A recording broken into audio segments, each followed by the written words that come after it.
In just a moment, I'm going to ask you about the homeless situation, but first I want to ask you about the high cost of housing, even for those who have jobs. What can you do as governor to make sure that working people can afford a place to live? So the state hasn't been typically involved in market rate or workforce housing.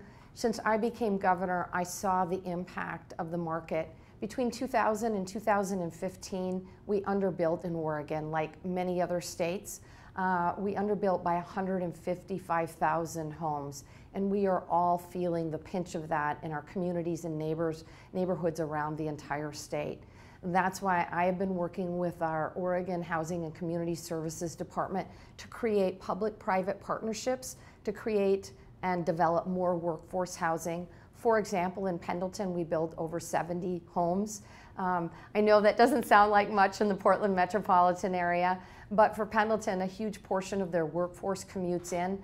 We want people to be able to live and shop and go to school in the communities that they're working in. And so we've got 5 pilot projects around the state, and my proposal is to invest $30 million into rural accelerator housing and work to build more workforce housing in communities around the state. It's become a real crisis. The high cost, not just of housing in Oregon, but the high cost of living here. You know, people are increasingly hammered by the high cost of housing, of health care, of child care, of college tuition, of transportation for that matter. We have to do everything possible, and I will as governor, to lower those costs. Housing specifically, we need rental assistance for people. We need to lower the cost of actually building affordable and workforce housing.